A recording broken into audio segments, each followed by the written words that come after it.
The matter itself, of which the universe doth consist, is of itself very tractable and pliable. That rational essence that doth govern it, bath in itself no cause to do evil. It bath no evil in itself, neither can it do anything that is evil, neither can anything be hurt by it, and all things are done and determined according to its will and prescript. 2. Be it all one unto thee, whether half frozen or well warm, whether only slumbering or after a full sleep, whether discommended or commended thou do thy duty, or whether dying or doing somewhat else. For that also to die must among the rest be reckoned as one of the duties and actions of our lives. 3. Look in, let not either the proper quality or the true worth of anything pass thee, before thou hast fully apprehended it. 4. All substances come soon to their change, and either they shall be resolved by way of exhalation, if so be that all things shall be reunited into one substance, or as others maintain, they shall be scattered and dispersed.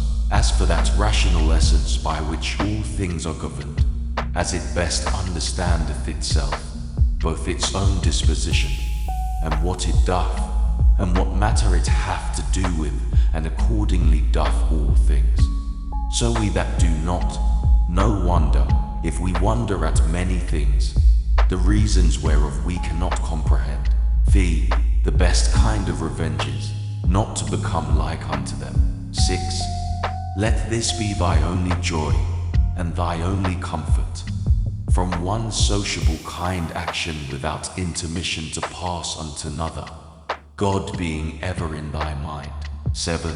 The rational commanding part, as it alone can stir up and turn itself, so it maketh both itself to be, and everything that happeneth, to appear unto itself, as it will itself. 8.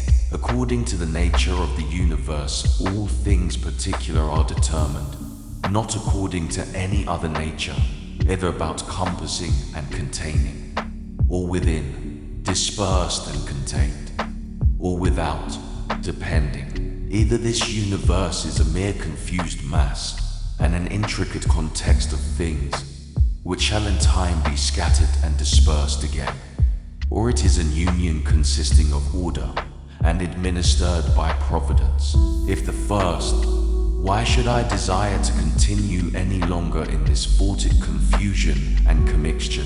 Or why should I take care for anything else, but that as soon as may be, I may be earth again? And why should I trouble myself any more whilst I seek to please the gods? Whatsoever I do, dispersion is my end, and will come upon me whether I will or no. But if the latter be, then am not I religious in vain. Then will I be quiet and patient, and put my trust in him, who is the governor of all. IX.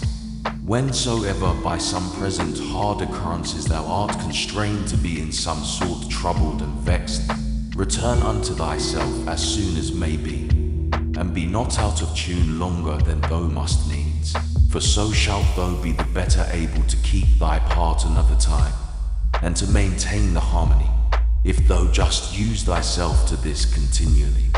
Once out, presently to have recourse unto it, and to begin again. X. If it were that thou hadst at one time both a stepmother and a natural mother living, thou wouldst honor and respect her also. Nevertheless to thine own natural mother would thy refuge and recourse be continually. So let the court and thy philosophy be unto thee. Have recourse unto it often, and comfort thyself in her, by whom it is that those other things are made tolerable unto thee, and though also in those things not intolerable unto others. Zai. How marvelous useful it is for a man to represent unto himself meats, and all such things that are for the mouth, under a right apprehension and imagination, as for example, this is the carcass of a fish, this of a bird, and this of a hog, and again more generally, this falernum, This excellent, highly commended wine is but the bare juice of an ordinary grape.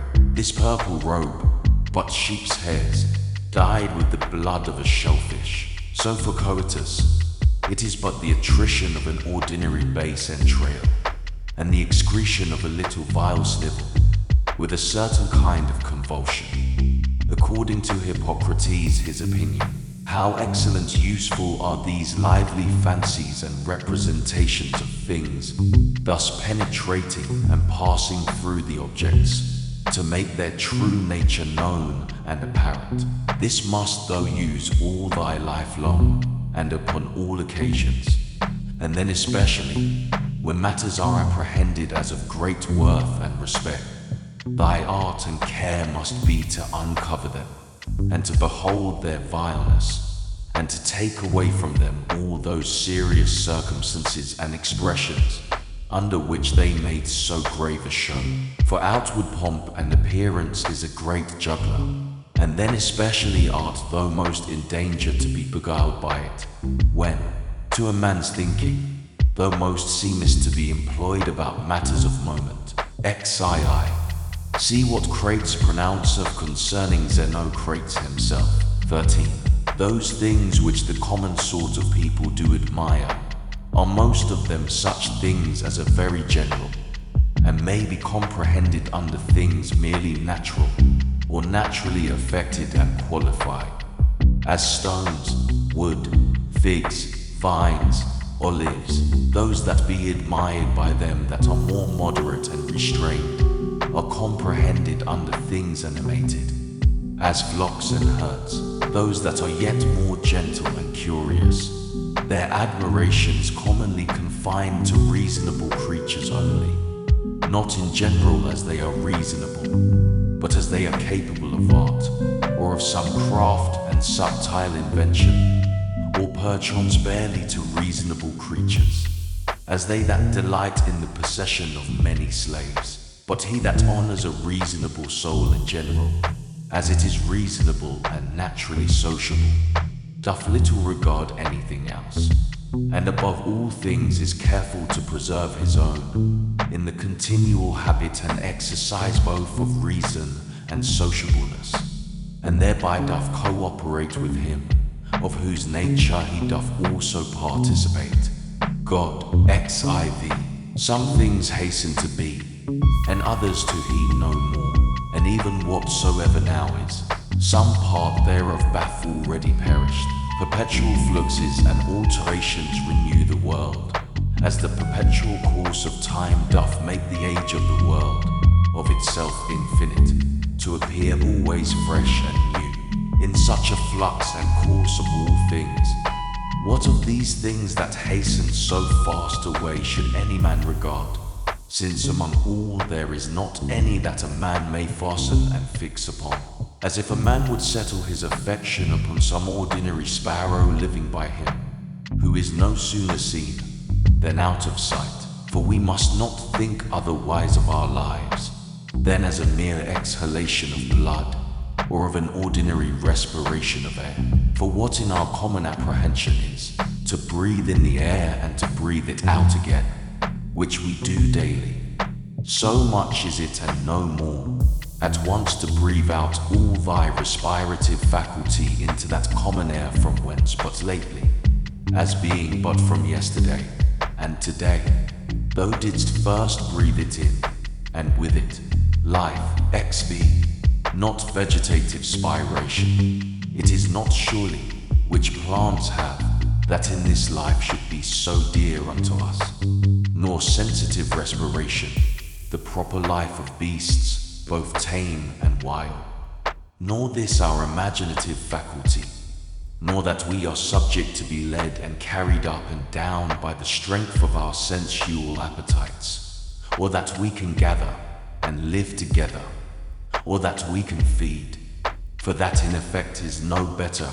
than that we can void the excrements of our food. What is it then that should be dear unto us? To hear a clattering noise, if not that, then neither to be applauded by the tongues of men, for the praises of many tongues is in effect no better than the clattering of so many tongues. If then neither applause, what is there remaining that should be dear unto thee? This I think, that in all thy motions and actions thou be moved, and restrained according to thine own true natural constitution and construction only. And to this even ordinary arts and professions do lead us, for it is that which every art doth aim at, that whatsoever it is, that is by art affected and prepared, may be fit for that work that it is prepared for. This is the end that he that dresseth the vine, and he that takes upon him either to tame colts, or to train up dogs, doth aim at. What else doth the education of children, and all learned professions tend unto? Certainly then it is that, which should be dear unto us also, if in this particular it go well with thee. Care not for the obtaining of other things, but is it so, that thou canst not but respect other things also, then canst not thou truly be free, then canst thou not have self-content, then wilt thou ever be subject to passions, for it is not possible, but that thou must be envious and jealous and suspicious of them whom thou knowest can bereave thee of such things, and again, a secret underminer of them, whom thou seest in present possession of that which is dear unto thee. To be short, he must of necessity be full of confusion within himself, and often accuse the gods, whosoever stands in need of these things. But if thou shalt honor and respect thy mind only, that will make thee acceptable towards thyself, towards thy friends very tractable, and conformable and concordant with the gods. That is, accepting with praises whatsoever they shall think good to appoint and allot unto thee. XVI, under, above, and about, are the motions of the elements. But the motion of virtue is known of those motions, but is somewhat more excellent and divine, whose way, to speed and prosper in it, must be through a way that is not easily comprehended.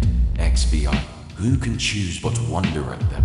They will not speak well of them that are at the same time with them, and live with them. Yet they themselves are very ambitious, that they that shall follow, whom they have never seen, nor shall ever see, should speak well of them, as if a man should grieve that he have not been commended by them that lived before him.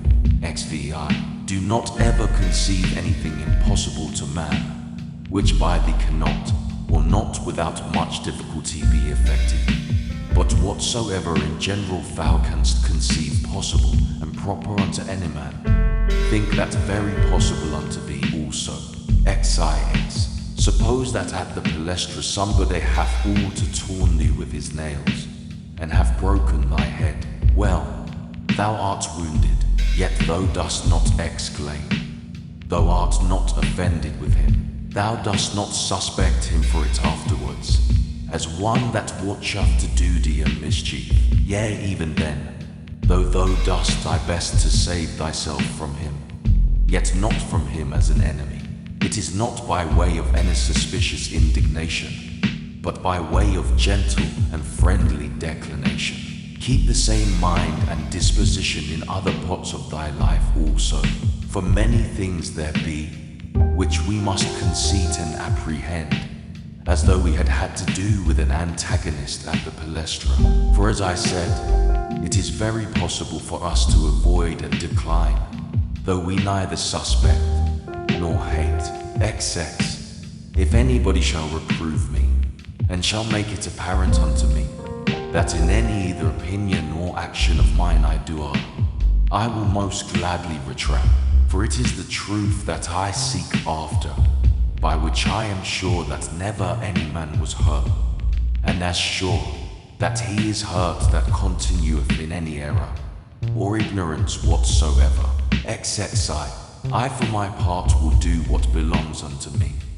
As for other things, whether things unsensible or things irrational, or if rational, yet deceived and ignorant of the true way, they shall not trouble or distract me. For as for those creatures which are not endued with reason, and all other things and matters of the world whatsoever I freely and generously, as one endued with reason, of things that have known, make use of them. And as for men, towards them as naturally partakers of the same reason, my care is to carry myself sociably. But whatsoever it is that thou art about, remember to call upon the gods. And as for the time how long thou shalt live to do these things, let it be altogether indifferent unto thee, for even 3 such hours are sufficient. Exi, Alexander of Macedon, and he that dressed his mules, when one stead both came to one, for either they were both resumed into those original rational essences from whence all things in the world are propagated, or both after one fashion were scattered into atoms. Exi, consider how many different things, whether they concern our bodies or our souls, in a moment of time come to pass in every one of us.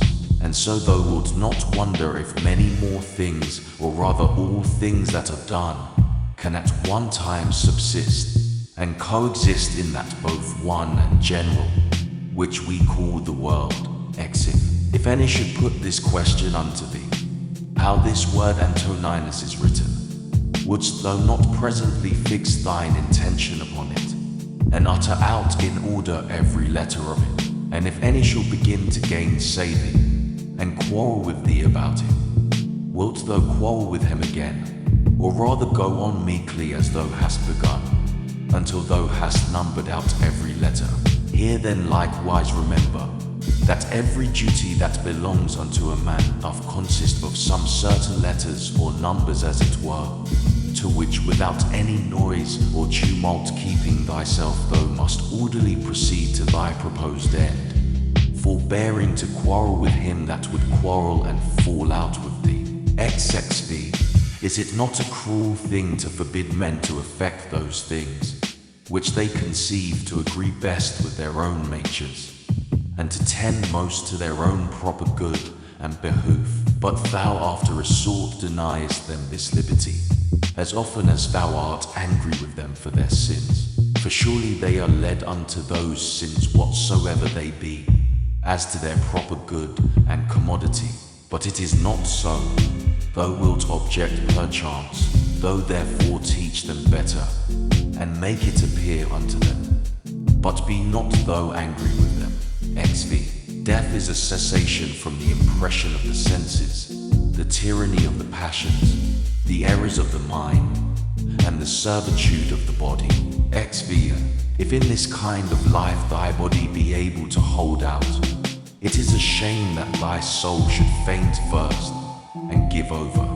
Take heed, lest of a philosopher thou become a mere Caesar in time, and receive a new tincture from the court. For it may happen if thou dost not take heed. Keep thyself therefore truly simple, good, sincere, grave, free from all ostentation, a lover of that which is just, religious, kind, tender-hearted, strong and vigorous to undergo anything that becomes thee.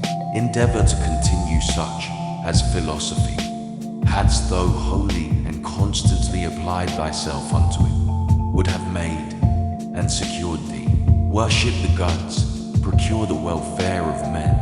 This life is short. Charitable actions and a holy disposition is the only fruit of this earthly life. XVII. Do all things as become of the disciple of Antoninus Pius. Remember his resolute constancy in things that were done by him according to reason, his equability in all things, his sanctity, the cheerfulness of his countenance, his sweetness, and how free he was from all vainglory, how careful to come to the true and exact knowledge of matters in hand, and how he would by no means give over till he did fully and plainly understand the whole state of the business, and how patiently and without any contestation he would bear with them that did unjustly condemn him, how he would never be over hasty in anything, nor give ear to slanders and false accusations,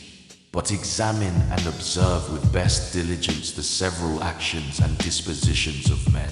Again, how he was no backbiter, nor easily frightened, nor suspicious, and in his language free from all affectation and curiosity, and how easily he would content himself with few things, as lodging, bedding, clothing, and ordinary nourishment and attendance, how able to endure labor, how patient, able through his spare diet to continue from morning to evening without any necessity of withdrawing before his accustomed hours to the necessities of nature, his uniformity and constancy in matter of friendship, how he would bear with them that with all boldness and liberty opposed his opinions, and even rejoice if any man could better advise him.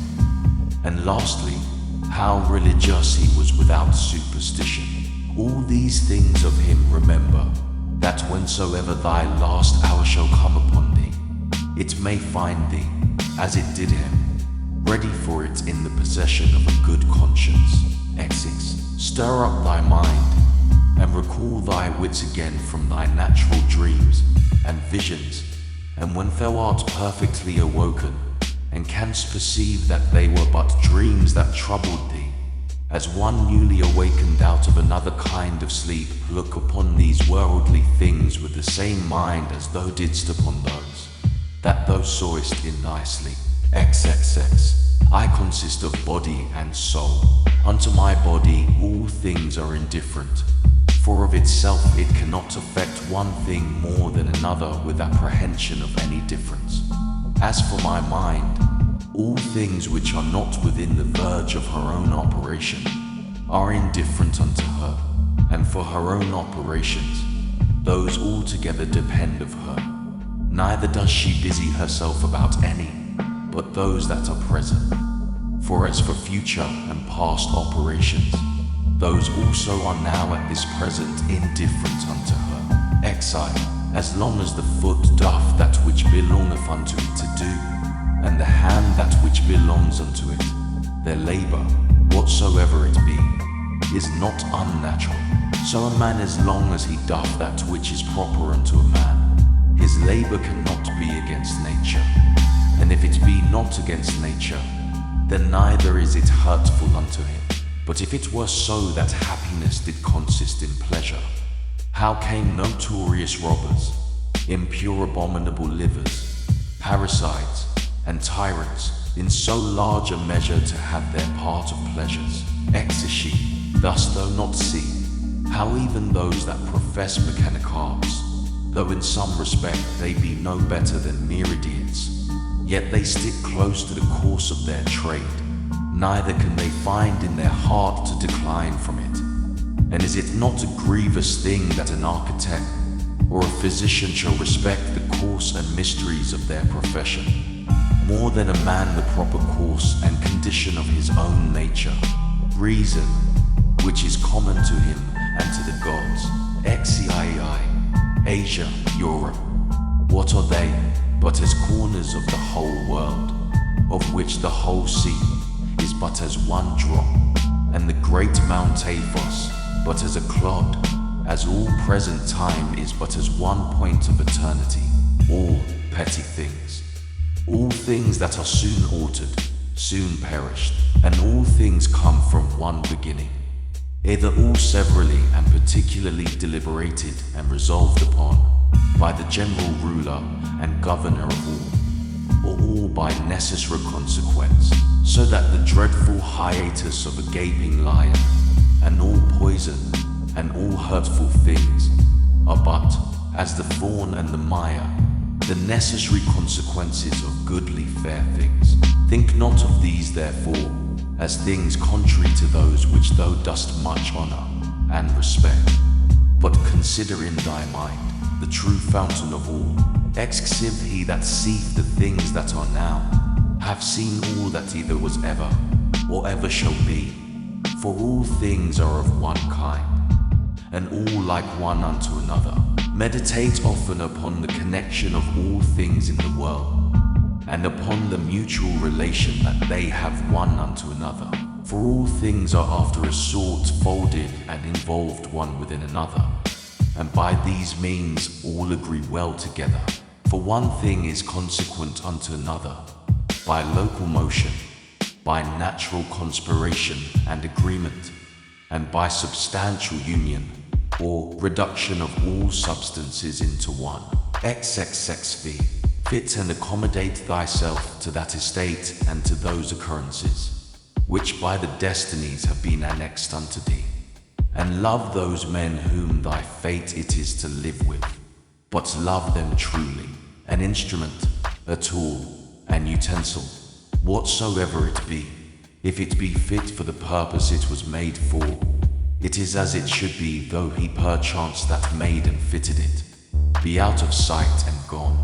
But in things natural, that power which hath framed and fitted them is and abideth within them still, for which reason she ought also the more to be respected, and we are the more obliged, if we may live and pass our time according to her purpose and intention, to think that all is well with us, and according to our own minds. After this manner also, and in this respect it is, that he that is all in all doth enjoy his happiness. XOXV. What things soever are not within the proper power and jurisdiction of thine own will either to compass or avoid, if thou shalt propose unto thyself any of those things as either good or evil, it must needs be that according as thou shalt either fall into that which thou dost think evil, or miss of that which thou dost think good, so wilt thou be ready both to complain of the gods, and to hate those men, who either shall be so indeed, or shall by thee be suspected as the cause either of thy missing of the one, or falling into the other. And indeed we must needs commit many evils, if we incline to any of these things, more or less, with an opinion of any difference. But if we mind and fancy those things only, as good and bad, which wholly depend of our own wills, there is no more occasion why we should either murmur against the gods, or be at enmity with any man. XOXVI. We all work to one effect, some willingly, and with a rational apprehension of what we do, others without any such knowledge. As I think Heraclitus in a place speaketh of them that sleep, that even they do work in their kind, and do confer to the general operations of the world. One man therefore doth cooperate after one sort, and another after another sort. But even he that doth murmur, and to his power doth resist and hinder, even he as much as any doth cooperate. For of such also did the world stand in need. Now do thou consider among which of these thou wilt rank thyself. For as for him who is the administrator of all, he will make good use of thee whether thou wilt or no, and make thee, as a part and member of the whole, so to cooperate with him, that whatsoever thou doest shall turn to the furtherance of his own counsels and resolutions. But be not thou for shame such a part of the whole, as that vile and ridiculous verse, which Chrysippus in a place doth mention, is a part of the comedy. XVIE. Doth either the sun take upon him to do that which belongs to the rain, or his son Aesculapius that which unto the earth doth properly belong? How is it with every one of the stars in particular, though they all differ one from another, and have their several charges and functions by themselves, do they not all nevertheless concur and cooperate to one end? X6. If so be that the gods have deliberated in particular of those things that should happen unto me, I must stand to their deliberation, as discreet and wise. For that a god should be an imprudent god is a thing hard even to conceive. And why should they resolve to do me hurt? For what profits either unto them or the universe, which they specially take care for, could arise from it? But if so be that they have not deliberated of me in particular, certainly they have of the whole in general, and those things which in consequence and coherence of this general deliberation happen unto me in particular, I am bound to embrace and accept of, but if so be that they have not deliberated at all, which indeed is very irreligious for any man to believe. For then let us neither sacrifice, nor pray, nor respect our oaths, neither let us any more use any conversation of the gods among us, daily use and practice. But, I say, if so be that they have not indeed either in general, or particular deliberated of any of those things that happen unto us in this world, yet God be thanked, that of those things that concern myself, it is lawful for me to deliberate myself, and all my deliberation is but concerning that which may be to me most profitable, now that unto every one is most profitable, which is according to his own constitution and nature. And my nature is to be rational in all my actions, and as a good and natural member of a city and commonwealth, towards my fellow members ever to be sociably and kindly disposed and affected.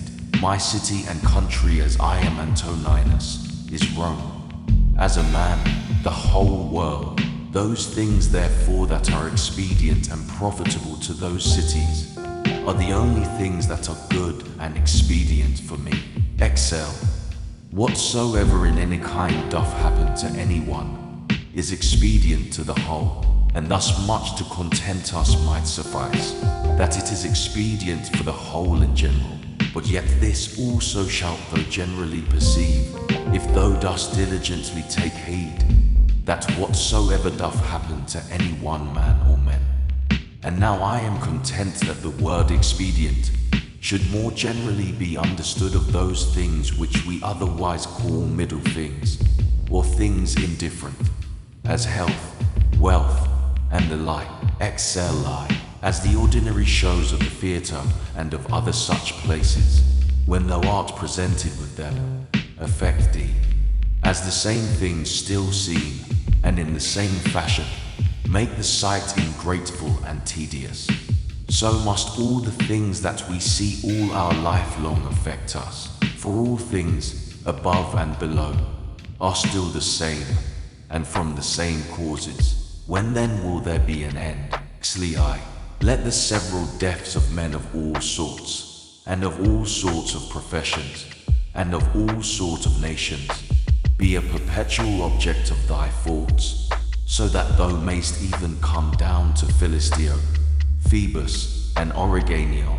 Pass now to other generations. Thither shall we after many changes, where so many brave orators are, where so many grave philosophers, Heraclitus, Pythagoras, Socrates, where so many heroes of the old times, and then so many brave captains of the latter times, and so many kings. After all these, where Eudoxus, Hippocus, Archimedes, where so many others sharp, generous, industrious, subtile, peremptory dispositions, and among others, even they that have been the greatest scoffers and deriders of the frailty and brevity of this our human life, as Minibus, and others, as many as there have been such as he. Of all these consider, that they long since are all dead, and gone, and what do they suffer by it? Nay, they that have not so much as a name remaining, what are they the worse for it? One thing there is, and that only, which is worth our while in this world, and ought by us much to be esteemed, and that is, according to truth and righteousness, meekly and lovingly to converse with false and unrighteous men. Xlei, when thou wilt comfort and cheer thyself, call to mind the several gifts and virtues of them, whom thou dost daily converse with, as for example, the industry of the one, the modesty of another, the liberality of a third, of another some other thing. For nothing can so much rejoice thee, as the resemblances and parallels of several virtues, visible and eminent in the dispositions of those who live with thee. especially when, all at once, as near as may be, they represent themselves unto thee, and therefore thou must have them always in a readiness. Exlith, thus thou grieve that thou dost weigh but so many pounds, and not 300 rather. Just as much reason hast thou to grieve that thou must live but so many years, and not longer. For as for bulk and substance thou dost content thyself with that proportion of it that is allotted unto thee, so shouldst thou for time. XLV, let us do our best endeavours to persuade them. But however, if reason and justice lead thee to it, do it, though they be never so much against it. But if any shall by force withstand thee, and hinder thee in it, convert thy virtuous inclination from one object unto another, from justice to contented equanimity, and cheerful patience, so that what in the one is thy hindrance, thou mayst make use of it for the exercise of another virtue. And remember that it was with due exception and reservation that thou didst at first incline and desire.